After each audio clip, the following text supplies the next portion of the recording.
You make good money, not minimum wage, not struggling. On paper, you're doing fine. So why does it still feel tight? Why does payday feel like relief instead of progress? Because this isn't about laziness, and it's not about being bad with money.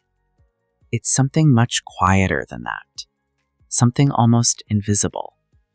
And once you see it, you won't unsee it. Let's start with a simple picture. Imagine your income is water, and your life is a bucket. Every month, water pours in.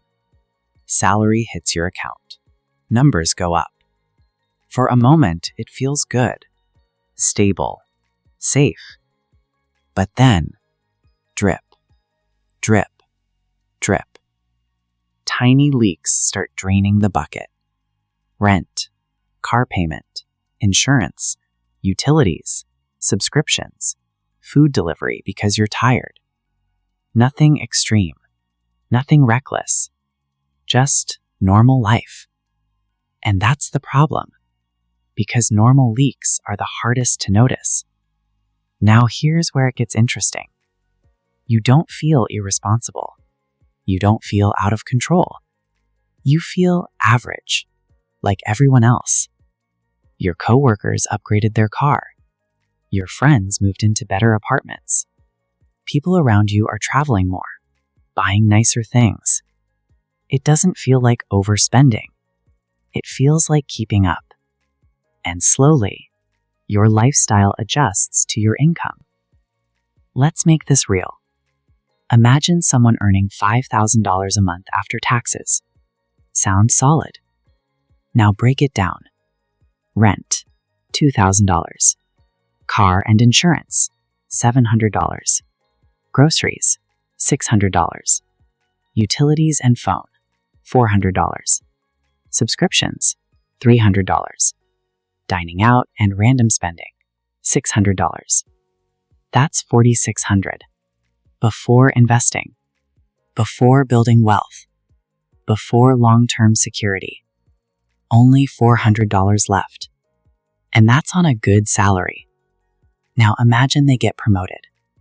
Income jumps to $7,000 a month. Feels like a breakthrough. Finally. But something subtle happens. Better apartment, $2,800. New car, $900. Nicer groceries. More travel. More convenience.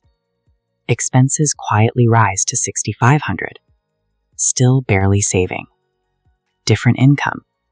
Same pressure. This is lifestyle inflation. And it's silent. Here's the psychological twist.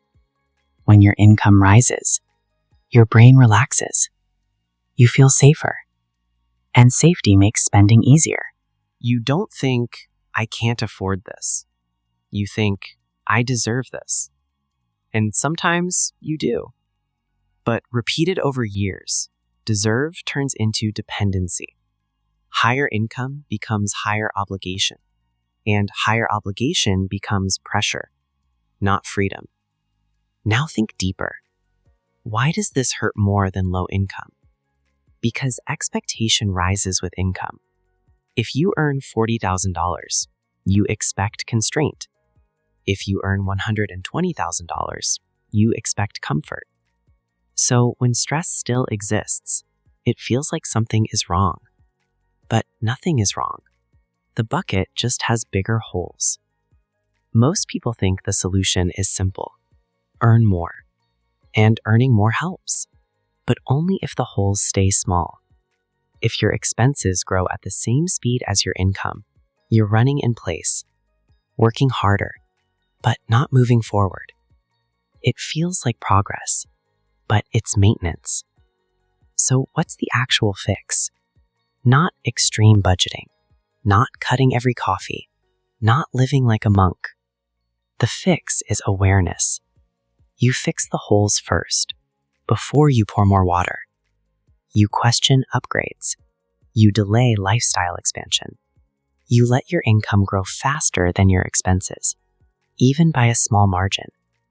that margin becomes oxygen. Here's a powerful shift. Instead of asking, "What can I afford?" ask, "What will this cost me every month, forever?" That small mental change changes behavior, because purchases aren't one time, they're commitments, and commitments reduce flexibility. Flexibility is wealth, not stuff. Now let's talk about real freedom. Freedom isn't flashy, it's quiet. It's knowing if something goes wrong, you're not one paycheck away from panic. It's having 6 months saved, then a year, then investments compounding quietly. No drama, no pressure, just stability. That's real power. Most high earners don't struggle because they're irresponsible. They struggle because their lifestyle scales automatically. Income rises, spending follows.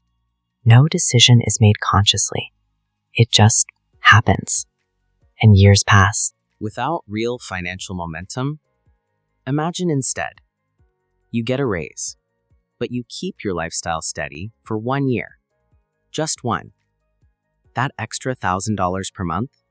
Invested. Saved. Compounding. In 5 years, that discipline becomes transformation. Not because you made more, but because you kept more. That's the difference. The truth is uncomfortable. Living paycheck to paycheck is not always about income level. It's about the gap between what comes in and what stays. That gap is your power. Protect it, grow it, respect it. And here's the final thought. You don't need to downgrade your life. You need to design it intentionally. Upgrade slowly. Spend consciously. Let income rise faster than identity. Because the moment your expenses define you, you lose leverage. And leverage is freedom. One day, if you do this right, you'll notice something subtle. Payday won't feel urgent anymore. It won't feel like relief. It will feel normal. Because your bucket is finally full. No leaks. No panic. Just stability. And stability is the foundation of wealth. If this made you rethink how you view income, good. That awareness alone puts you ahead of most people. Because financial freedom doesn't start with a higher salary. It starts with a smaller leak. And that's something you can control.